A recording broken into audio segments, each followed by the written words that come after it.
The big game is fast approaching, but wait, you still haven't got your tickets. You've spent hours searching, but you're still confused about ticket prices. Time to stop searching. Visit ticketcompare.com. We compare ticket prices for all the popular leagues and tournaments for you. We work only with the most trustworthy sites, so you can have peace of mind when buying your tickets. Compare prices, buy tickets, get to the game. Ticketcompare.com. Buying tickets made simple.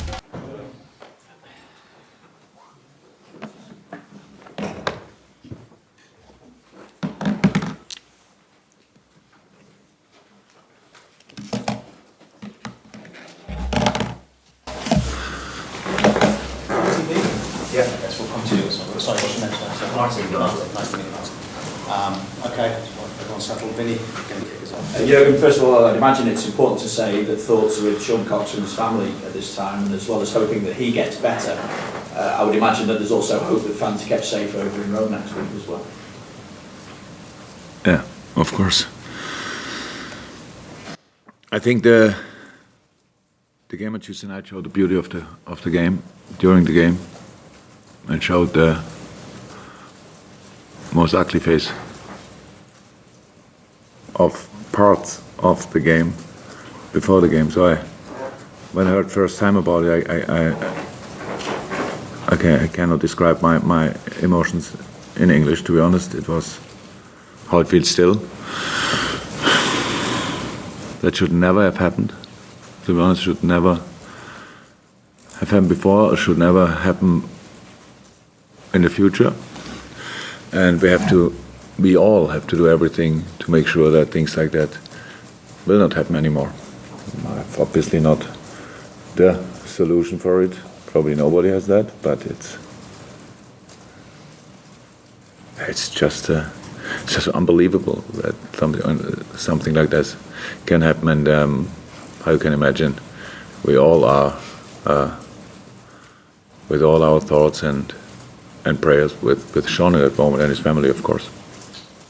On to football matters, and obviously within the club at the moment as well, there's a lot of speculation about Steven Gerrard possibly leaving and taking over the manager's job at Rangers. From your perspective, are you worried that you might lose him from the football club again? I'm not worried, because if, and a big if, something like that would happen, it was always clear we will. Steven is and will ever be a Liverpool legend. So whatever he wants to do, we support him in that.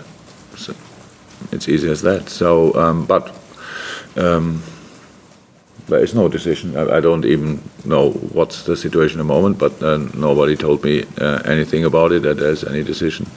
And so I can imagine that clubs are interested in signing Stevie. Massive experience as a player, and now a year as a manager. So that I would think about him as well if I would own a club. You know, that's pretty normal. So at one day it will happen either here or somewhere else. But it's his decision, and he's old enough to decide things like that. And the only thing I can say, we would support him in all directions. What decisions are facing you in terms of midfield and attacking options with the injury to Alex Oxlade-Chamberlain and Sadio Mane with you as well? Was a serious injury to him, or might it be relatively short term for him? We have not a lot of time between the games, so I prefer to wait until the last second until I have to make the decisions. But though that's about the boys who have a few little things from the game. My lineup, or the idea for the lineup, is to win the game. That's the only thing I can think about. It's not about resting players or whatever. You all know, if you are a little bit prepared, we are quite shorted options in a few departments, and so we need to. But it's a longer break of the intense week. So we play Tuesday and Saturday, and play then Wednesday again. So that's always okay from a recovery point of view. It's always good. So we could play the same team like we played against Rome, if the players are available. So that's the only thing. But there will not be 1,000 changes because we don't have the opportunity, and it's a Premier League game, and it's very important, obviously, for both sides. So there's nothing to think about resting. It's only to line up a strong side and try everything to win the game. If those players who are injured don't come through, as you say, we've seen some of Then they can play. Obviously, we've seen some of your younger players in and around the squad on the bench or coming on at a substitute stage. How ready do you feel that they are if they were needed from the off this week? In general, they are ready. That's why we have them around. But it's all about moments and the situation, and it's all about we cannot bring 3 or 4 of them in the same moment. They need to be in a really good shape. Unfortunately, Ben, for example, was really ill. It's weeks ago, but in his age group, it takes a little bit longer to come back to fully fitness. So the others are even younger. So, but we have still senior players to sort it, and we cannot look. It's just not possible. Maybe they will be around, they will be in a squad probably, and all that stuff. If they want to play, we'll play. We will see, but we cannot. This is how I learned early in my life, the motherland of fair play. How could we say we rest 3-4 players which are able to play, obviously, because they are not injured? What would people in other clubs say? We have our own targets, we do our own goals, we do that because of us, but in the same way it's about the fair play of the competition. You cannot. It's not allowed, and it should not be allowed. So, and that's why I really don't think about it. We have our goals, and I think everybody meanwhile can imagine that Chelsea is able to win all of their last games. We play them in a week after we play then Rome and all that stuff, but nobody can go to Chelsea and say we will win there for sure. So that will be an open game, of course, but it is possible, and if it's possible, we need to make sure that that's still not enough. So, and for that we need points, and that's it, and that's what we are looking for. Well, you need the points. Stoke are desperate for the points as well. We are desperate as well. We have exactly the same situation like Stoke. So we want to win that game. It's only about this one game. And from my point of view, this is the game of the season. That's it. It's always like it is. You create a basis. You go through all the difficult situations that you are in a situation where you have then the finals or the final, and this is a final. So for us, and we will. That's why I said immediately after the game, the atmosphere was outstanding. And I know it's kind of a tradition that at 12:30 the atmosphere is not that good.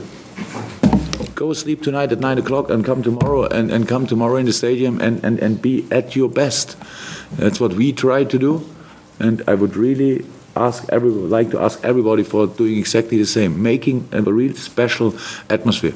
If it's not because if you think it's not positive 12:30, then think about a game from Tuesday. If this team doesn't deserve the most outstanding atmosphere ever at 12:30, then I don't know. We'll go to Juliet from BBC, then we'll go to ITV. Mike, the TV's done, and we'll come to you to lead the radio. Okay, Juliet first. Just going or looking ahead beyond Stoke to next week, there is a concern for fans travelling and a concern for safety for all fans who will be attending that game, whether be it Roma or Liverpool. You talked about your emotions and how you found it unbelievable to understand how something like that could happen to Shaw. What's your message for those who will be attending? There's a few really difficult situations in the life of a manager.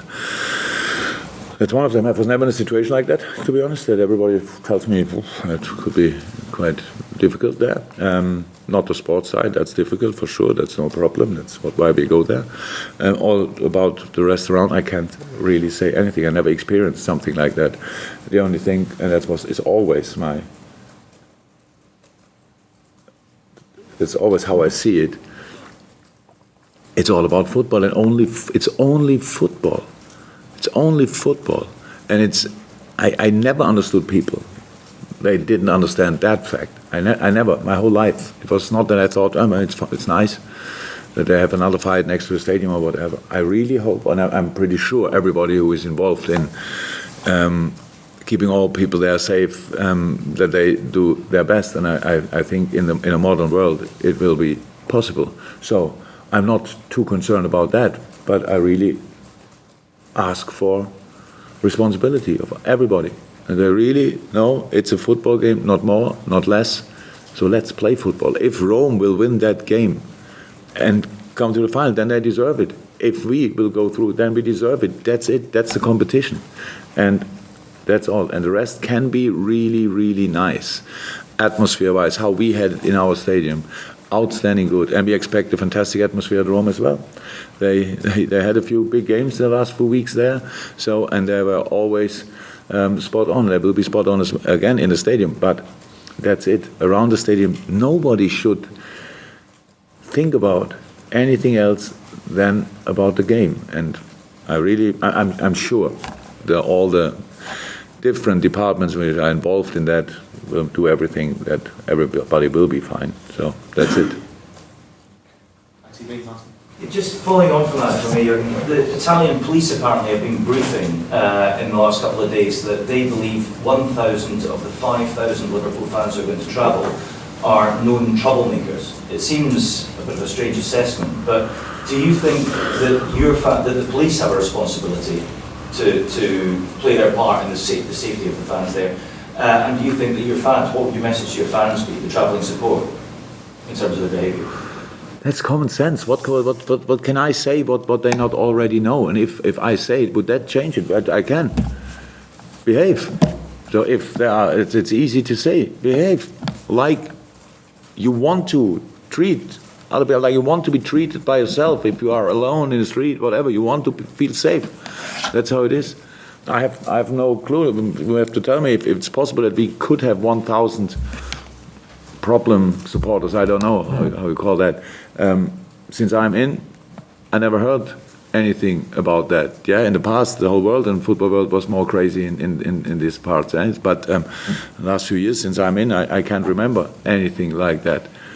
But of course, it's a job of the police. But the police, how I understand, will do the job. And if they think 1,000 are maybe a little bit, they have to be more concerned about. Yeah, and keep an eye on them. It's good. That's how it is. But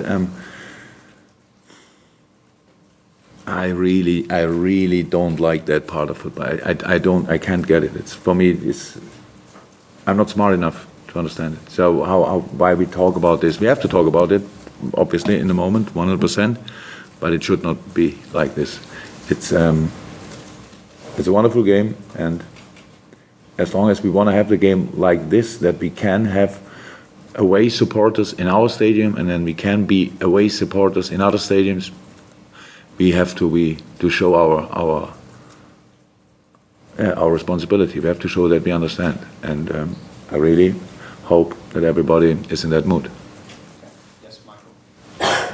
Yeah, we've reached the stage of the season where league position is not a great indicator of performance often, and Stoke desperate for points. What sort of challenge are you expecting from them?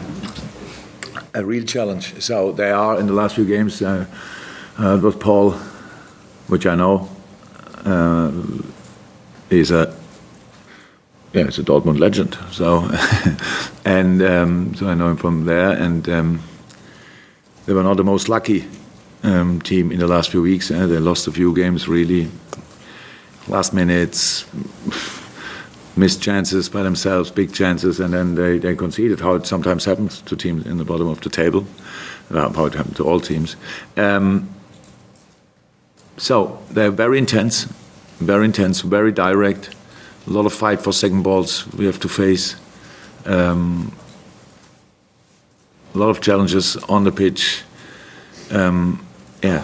I was a lot of times in my life in a similar situation. So fighting for the league was, as a player, my life, and I know about their emotions. I know how desperate they are to win that game.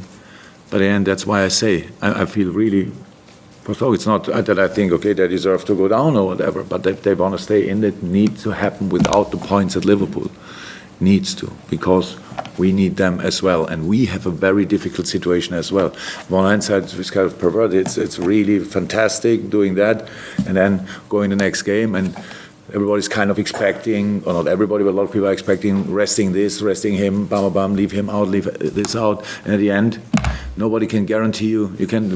Players can be injured in training, in nothing. They can get ill overnight. That's all what can happen. And there's no guarantee. So as long as we are fit, we have to use the boys. We have to play them. And that's what we do, because we respect Stoke, and because we respect the competition, and because we have really big targets, goals, ambitions. That's what it is, and that's what we try to fulfill. With Trent Alexander-Arnold, you've clearly always had a lot of faith in him. You know, the amount of responsibility you've shown to give him his chance this season. How surprised have you been by his progress and how much responsibility he takes in matches at both ends of the... It's all about him. It's all about him. So we had a very difficult situation at the beginning of the season that I think it makes sense that you don't go in a season and think, okay, the 18-year-old boy will sort all your problems on that side. So you need to create a situation where these boys can play in good moments. So we had him, Joe, and Kleiny, and then Kleiny was not part of the squad for a long, long period. So that was his opportunity, obviously. And then it's about him to use the opportunity.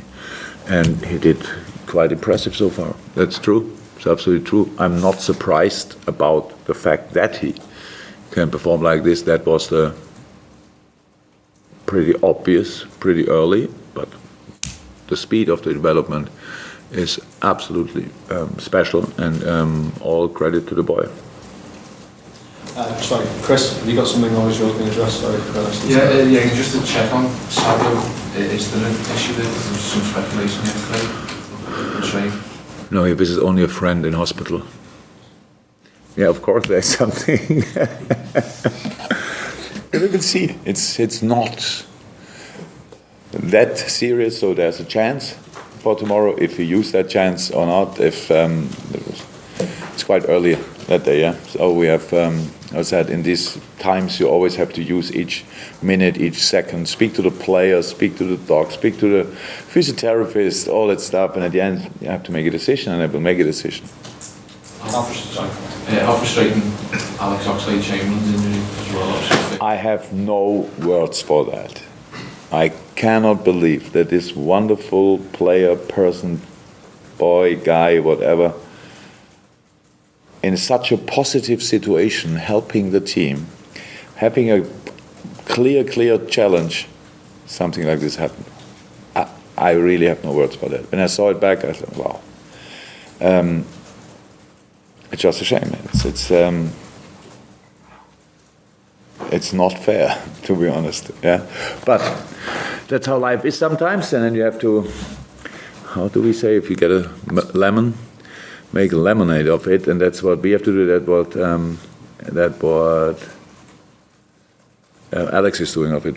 He's an absolute positive person, and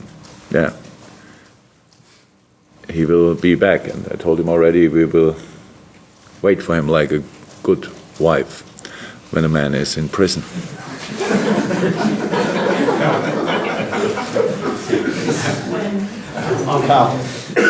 Just to go back to what you said about Stephen earlier on, just wanted to ask you about what you've made of his season, his first season as coach, and the development of the players in his care, which some of which you now benefit from with training at Melbourne. Again, sorry, I was still somewhere else. Yeah. Still the wife in the prison. Yeah, I was still in prison. I just wanted to ask you about your assessment of what Stephen has done in his first season as manager and the development of some of those players which are now coming through and are working with you in Melbourne applications. It's good. Stevie, the relationship and the work together with Stevie was brilliant. It was fantastic. I can imagine I would have loved to work together with him as a player, but then I was a little bit late for that. And when we met from the first moment, we had quite a good first chat, and then and from then on it developed really brilliant. So he wanted to learn. He learned. He wanted to do the job. He did the job. Yes, he's as a Liverpool coach in the youth, you have quite a good bunch of good players around. It's not that you have to tell them everything about football. So it's a really good start, and he used the time. So I think if he thinks he's ready, he's ready. That's how it is, and he had a good, very, very good period in the first part of the season when all players were there. Then we started giving players on loan, what actually led to the situation that other players came in our squad. That's not the nicest part for a youth coach, and I can imagine that he will not miss that you want to make a lineup and the first team coach tells you, yes, it's a good idea, but I need 3 of them, and that's probably not the worst players in the squad, so that doesn't make life easier. So he had that difficult part of the season, so it was quite quick learning. And he did. If he thinks he wants to do something different, really big if, I would be completely happy for him, and we would support him, and we still, as long as he's not the Everton manager or Man United, we still would help him if he has questions. So that's it. There's absolutely no doubt about that. That's all. Neil, your question's been answered, yeah? Okay, guys, thank you very much. See you. Best of luck in prison.